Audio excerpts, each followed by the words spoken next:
gentlemen, good morning and a Happy New Year. Many of us here today may feel there were a lot more downs than ups in 2025. And looking at the first 2 weeks of 2026, you may feel this year will be similar. Please remember that greater challenges bring greater opportunities. So I encourage all of you to approach the year ahead with a sense of optimism. One of the reasons we hold this seminar at the beginning of the year is to help provide inspiration and real-world experience and advice on how we can work together across ASEAN to build our competitive strengths as business countries and the region. The next 5 years will be a critical turning point for us as a new ASEAN is taking shape. So while there may be some stormy weather on the road ahead, I ask all of you to imagine what the new ASEAN will look like. Where are the opportunities for us to invest in and do business across the region? How can we turn megatrends into business opportunities? So let's look at 5 megatrends which will shape the future of ASEAN. These are geopolitical tensions, shifting trade flows, technological transformation, climate change impact, and demographic shift. Geopolitical tension. We are living in a multipolar world that is being shaped by the rise of China, Russia, and BRICS, and challenges to the global rule-based order that has existed since the end of World War II. Such rivalry between major powers creates tension and uncertainty for the whole world and increases conflict. The struggle for dominance by major powers affects us all. Throughout 2025, we saw how the struggle for dominance resulted in trade fragmentation. What began as a trade conflict and limited competition developed into disruption of technology supply chains, competitive for rare earths, disruption to logistics and shipping, and hotspots flaring up around the world.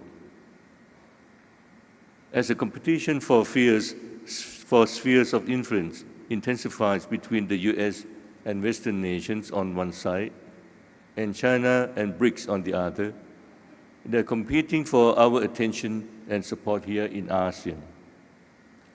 This leads us to a very important question.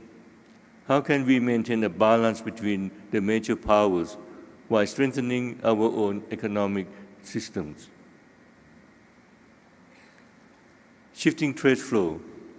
The global trade wars of 2025 have led to an alignment of trade flows, with products from China shifting away from the US market to Southeast Asia. At the same time, our trade with the US has grown very rapidly, rising by around 30% in 2025.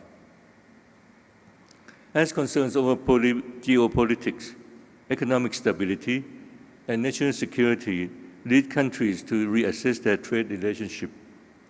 We expect ASEAN to become one of the key beneficiaries of this new multipolar trade system. Apart from our large market and labor force of more than 660 million people and GDP of $4.25 trillion, we enjoy a favorable location with excellent links to global shipping routes, supply chains that position us well as a base for logistics, manufacturing, and export-oriented industries. Investors and manufacturers are looking to the region for a stable and strategically located production base, and this has been reflected in increasing flows of investment to ASEAN over the last decade.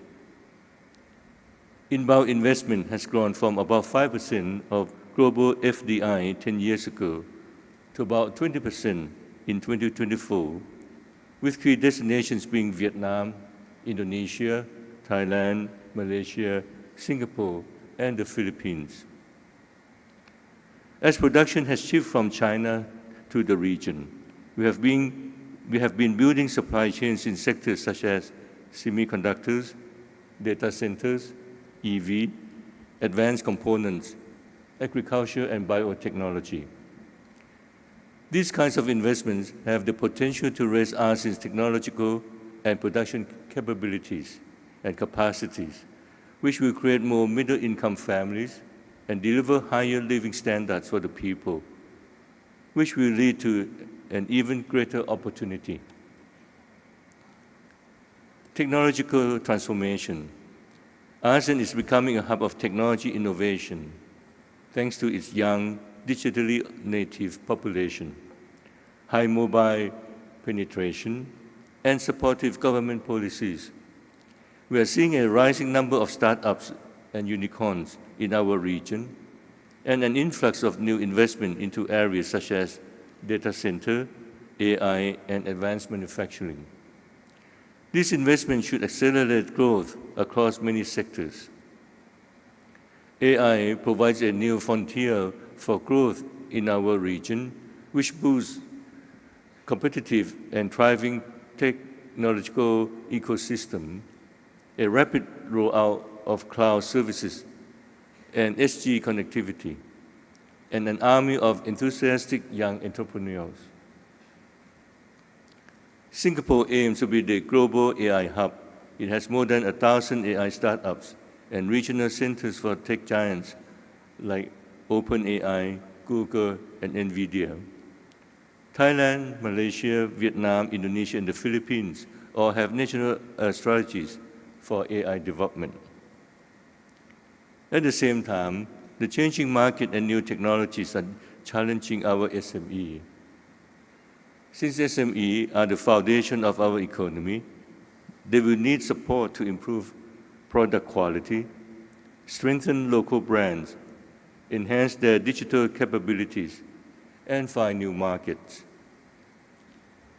Every big successful business starts as an SME, so we must help support these smaller businesses in their technological transformation so they can participate in opening up opportunities in ASEAN. Climate change impact. Severe climate events are becoming more frequent. Last year's storms, landslides, and flooding caused devastating damage in Thailand, Vietnam, the Philippines, Malaysia, and Indonesia, costing many lives and billions of US dollars. Climate risks are very real, and all businesses have to make long-term plans to mitigate these risks.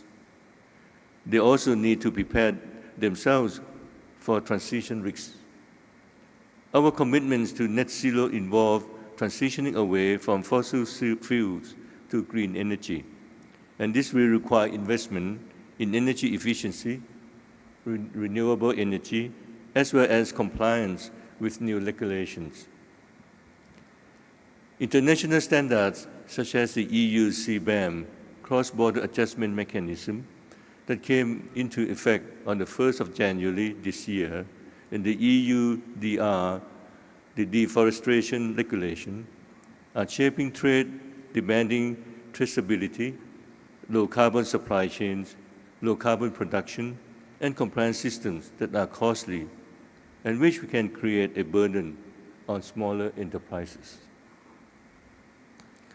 On the other hand, a stronger green transition could also make ASEAN a global leader in sustainable growth.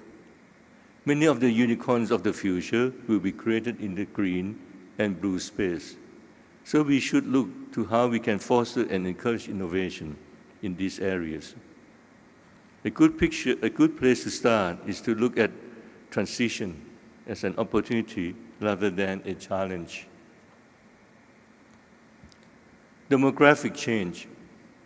In Southeast Asia, some countries such as the Philippines and Indonesia have young and growing workforce, while others, such as Singapore and Thailand, are rapidly aging. While a young population faces challenges from providing schooling and potential youth unemployment, an aging population faces serious economic risks such as a reduced workforce, outdated skills, and increasing costs for healthcare and pensions. We are also facing a problem in Southeast Asia of young population migrating into cities, and this challenges our region position as a major food producer. So we will have to find a way to modernize agriculture. Fortunately, we are already seeing many initiatives to leverage AI to address critical challenges in agriculture and climate resilience. There are also opportunities to upskill our workforce and increase worker productivity with automation, robotics, and AI, as well as the silver economy in areas such as health and wellness, housing, financial services, and leisure. Looking forward, today, ASEAN is becoming a critically strategic location as a primary gateway to Asia. No longer just a production base, it is increasingly a consumption-driven region. Indonesia's middle class has expanded to more than 52 million people, which has become a key engine of domestic demand and recent economic growth. Similar dynamics are emerging across other ASEAN economies, reinforcing the view that the region's next phase of growth will be driven not only by exports, but increasingly by domestic and regional consumption. The key to taking advantage of these opportunities for ASEAN is economic integration. Like the EU, becoming a single market and single customs union is the foundation of success. Yet trade, investment, and production work networks are still mainly organized on a country-by-country basis. Regional supply chains are fragmented, and ASEAN member states often compare with one another to attract investment and manufacturing activities.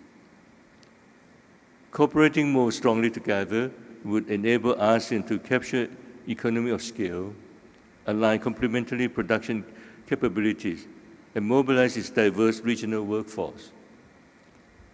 Bangkok Bank, with our branch presence in 9 ASEAN countries, as well as China, Japan, Hong Kong, and Taiwan, is keen to see this happen, and we work together with the Bank of Thailand and other banks and industrial groups and regional groups to help shape how capital, payment, and financial linkages operate across the region.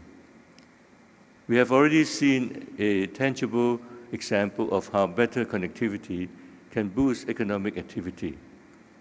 When Thailand and Malaysia linked their QR payment system together in 2021, cross-border transactions increased by 300% within the first year.